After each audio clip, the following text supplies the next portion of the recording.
Бармысың қазаққа? Ұлтымыздың есімін қойып қойдым мына жерге. Қазақ деген сөзді көресің ғой. Осы сөзді бүгін талдамақпыз. Түсінесің ба? Біз қазақ емеспіз, алашпыз дейтіндер бар. Ал аш деп отыр. Ал дейді, аш дейді. Орап айтсаң шала деген сөз. Алуың керек, ашуың керек. Аша алмасаң шала болып қаласың. Қазақ, сен шала болып қаласың. Ал мына жерде дейді, мына жерде қаз дейді, ақты дейді. Қаз дейді, ақты дейді. Бұйрық қаз деп отыр. Сенің әлемді баламалап, дүниетанымыңды тұрақтандырам, ойымды тұрақтандырам, өзімдік дүниетаным болу керек, өзімдік сөздік қорым болу керек, ол тілдің арқауы болу керек, әлемнің баламасы болу керек, көрінеді көрінбейтін әлемнің баламасы болу керек дегенде, ол замандарда әлемнің барлығы өзінің ұлтының есімін қойып жатқан кезде қазақ та қойған. Қазақ ұлт деп қойған. Ұлт. Қазақта ел деген, ұры деген бар, ата деген бар, жүз деген бар, тұғиян деген бар. Осылардың бәрі осы сөздің ішіне кіріп кетіп, қазақ сөзінің құпиясын ашқан үстіне аша түседі. Сондықтан мен айтып жүрмін, сөзді тыңдай білді. Әр сөзді қазақтың тыңдай білді. Мен тыңдаған қазақ дүниетанымын зерттеп зерделей бастаған кезде аян алып, өзінің болмысынан ақпараттар ағылып жатқан кезде осы сөзге тұрақтаған, ұлтымыздың есіміне тұрақтаған. Осының ар жағында бұл қазақ дүниетанымының жұмбағы да, құпиясы да жатыр, ашуымыз керек. Сол уақытта мен бұл сөзді былай деп аударғам. Қаз дегенді капай деп, ақ дегенді клетка деп аударғам. Капай клетку. Осы қазақ сөзін клетка деп аударсаң ғана, оны капать етсең, изучать етсең, наблюдать етсең, тұжырым жазсаң, шешім қабылдасаң ғана, қазақ деген сөздің артында ғажайып әлем бар екен, ғажайып заңдылық бар екенін түсінесің. Сонымен мен қазақ деген сөзді, қаз дегенін капай, қазақ айтады, заңдылыққа кіру енемен құдық қазғандай дейді. Зерттеуің керек, зерделеуің керек, ішіне кіруің керек, енуің керек. Ал егер ол клетка болатын болса, тіптен терең изучать ету. Мынау ғалымдардың түсірген клетканың, қазақша айтқан ақтың құрылым. Көріп отырсың ба қандай құрылым екен? Егер осыны үлкен етіп тұрып, жалғыз ғана артты үлкен етіп, үлкейтетін болса, жатқан бір қала, өзінің құрылымдары бар, өзінің жұмысшылары бар, өзінің электр станциясы бар. Ішінде ғажайып заңдылыққа толы жұмыс жүргізіліп жатыр. Енді қазақ деген сөзің өзіңіне зерделеп, зерттеп көрейік. Қарапайым сөздің ішіне кіріп көрейік. Қазақтың, мына тұрған қазақтың бірінші қысын алып тастасаң, не деген сөз шығады? Азақ деген сөз. Қазақтың бір қазақ өмірден olsa, азақ болып болады екен. Қазақтың бір ұлы тұлғасы, мүмкін жаманы өмірден olsa, бірақ қазақ бір адамға кемеді. Азық болып қалды. Аз болып қалды. Клетка ақ, аз болып қалды. Клетка біреуге кемеді. Сенің клеткаңның ақтың ішінде орналасқан ақпараттар азып тозып қалды. Аз деген сөз екі мағына береді. Азып тозу бар. Осы клетканың ішінде, жаңа құрылымның ішінде азып тозу болады. Ақпараттардың азып тозуы болады. Адамның өзінің азып кетуінің өңін қашып кетті ғой. Кешегіні жап-жақсы сияқты едім, өң қашып бозарып кетті ғой. Жүдеп қапсың ғой, азып қапсың ғой. Деген кезде сенің денеңдей кеселдің, дерттің, аурудың пайда болған ескертеді. Көмек береді қазақ. Көмек берген қазақ. Егер сен қазақты баяғыда туып кеткен, қазақтың қазақсыз өмірі жоқ. Түсінесің бай қарай? Бір қазақ өмірден olsa, азақ болып болады екен. Ол қай уақытта болады? Соңғы қын алып тастасаң, пайда болады, қазақ болады.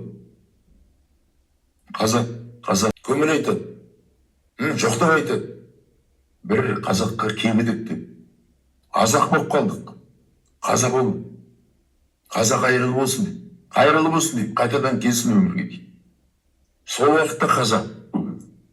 Мына екеуі құрып, қазақ болып, қаза болған кезде аза салады.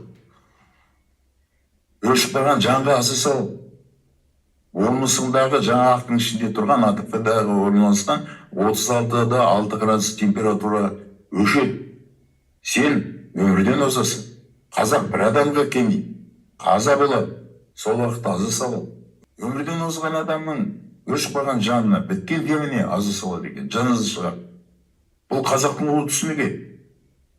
Азаны орап айтады, былай айтады, былай айтады. Қазақты былай айтады, былай айтады. Бәрібір сол сөзі шығады. Жаңа осы айтып отырған түйнек ойлардың бәрі осы бір сөздің ішінде тұр. Бір қазақтың сөзінің ішінде тұр бәрі. Түсінесің ме қалай? Сөздің құндылығына кіру, сөздің құдіретін ұғыну, сөзді тыңдай білу. Езіп отырмай-ақ қой, осылай де. Бір қарадағыны біліп алдағыны сөздің құпиясын ұғасың. Сол уақытта сен түсінесің. Қазақтың дүние танымында мына өмір жарық дүние. Бұл жерде өмір бар. Өлімнің сәті бар. Өлім. Одан кейін тылсым дүние бар. Ол жерде ғұмыр бар. Сол уақытта ойланасың, тылсым дүниеде ғұмыр деп. Өлең жазсаң да, тойда сөз сөйлесең де, дастарханда отырғанда ғұмыр тілеймін деп айтпа, тылсым дүниеге кет деп отырсың сен. Өмір тіле, мына жарық дүниеде қал деп. Біз осы жарық дүниені таңдап алғандарымыз. Осы жарық дүниені таңдап алғандарымыз. Біз ешқандай жеті көктің ар жағына келгеніміз жоқ. Осы қара жерде пайда болғандармыз. Біз адамбыз. Біз кәдім емеспіз, біз инсан емеспіз. Саз балшықтан жаралған. Бұлазықтан жаралғанбыз. Аталық, аналық ұрықтан жаралғанбыз. Ол туралы әңгіме айтамыз. Уақ деген не, хау деген не, аруақ деген не. Әр сөзге кіруіміз керек. Құндылығын білуіміз керек. Қазақ деп қалған кезде сен болмысымен түсініп отыруың керек. Бұл сөздің артында не бір құпиялар жатыр. Қаз деген екен, ақты қазан. Жүйкенің де болмысы. Құндал да соның ішінде екен. Алашың сен соның ішінде. Ал ашасың, аша алмасаң шала боласың. Осы қазақтың білген, ол қазақ деген сөзінің ішінде орналасқан. Міне қандай құндылық. Айта берейін ба? Әлде өзің ой жертесің. Тырқылдап күле берме. Қазақ дегенді копай деп айтқан деп. Копать еткен екенсің, онда изучай, наблюдай. Решение делай. Қазақ білген сөздердің құндылығын арттыр.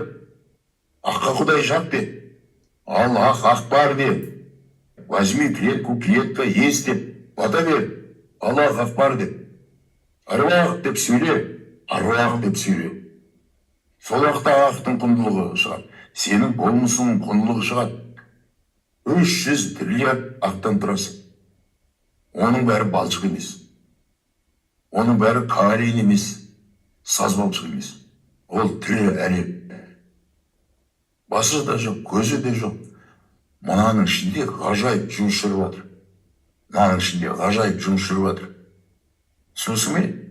Мынаның ішінде ғажайып жұмыс жүріп жатыр. Тірі әлем ол. Осы тұрған ақ өзін өзі туындалады. Тура өзінің копиясын жасалады. Өзінің копиясын өзі туады. Әркез шешесіз ақ туады. Аруақ болса да жалғыз болады. Өзі туып, өзінің көшірмесіне бізді жасады. 300 триллиард ақтан. Ару ақ. Қас ақ. Копай, изучай. Әлем баяғыда кіріп кеткен. Осының ішіне кіріп кетті. Нобельдік сыйлыққа. Ал қазақ көнеде тасқа суреті салып. Көне заманда тасқа суреті салып қойған. Содан кейін соның маңында өзінің бүкіл дүниетанымын құрған. Ешқандай жеті көктің артына сол жаққа қарай барамыз деп ойламаған. Осы қара жерде өмір сүремін, осы қара жерде ұрпағымнан қайта туамын, қайтадан мен оларды туамын, олар мені қайтадан туады деген ұлт болатынбыз. Сол уақытта біз асып қалған ұлт болатынбыз. Өмір айналады деген ұлт болатынбыз. Қазақсыз қазақтың күні жоқ болады. Құдан тағала ел болғанбыз, қыз алысқан, қызы беріскенбіз. Қазақтың қызы басқаға, басқаның қызын қазақтың жігіті алмаған заман болған. Неге десең, мынаның болмысы түгелмен құриды деген болғанбыз. Осы бәрі басқарады. Осы азаға салатын сен, қазбаса. Осы сені азайтады. Содан кейін ғой сен Құдайдың құтты сарыға отырамын деп жүрген. Осының ішінде қабілетті, қасиетті орындық. Осының үшін қазсаң ғана қасиетке де қабілетке де ие боласың. Қазақ. Міне осылай мүмкін ұзақ, мүмкін қысқа әңгіме. Бұның түп тамыры түгелімен дерлік мына тұрған қазақ деген сөзден шықты. Онда қазақ. Ақиқат білгің десе. Ұлтыңның есімі сенің бағдаршамың. Ұлтыңның есімі бағдаршамың. Осы ұлт 2.600.000 сөздік қорды құрған, тәжірибесін өткізіп, көргенін, білетін түгелмен баламалап тастаған. Тілінің арқауы болсын, ойымды жеткізетін құрал болсын. Сөзді қадірлеген. Сосын ұрпағын түгендеп отыру үшін тәжірибесіне өткізіп, ғасырлар бойы ешқандай өзінің тәңір құдайынан шығар қалып сұрамай, маған берші демей, өз тәжірибесіне өткізіп отырып тұрып, шежіресін құрған. Ол туралы әңгіме айтамыз. Сондықтан қайта қазақ сөзін, қазақтың дүниетанын талдағанымыз талдаған. Бүгінгі жетеді деп ойлаймын. Қазақтың дүниетанымы дейтін қазақты күнде көргім келеді. Өзгелердің барлығы ақымақ демейтін қазақты да күнде көргім келеді. Әлемнің ұлттарының терезесі тең. Қазақты ғана бұл өмірдің бүткіл сандылығын саралай білген ұлт деп айтатын қазақты күнде көргім келеді. Сау болыңдар.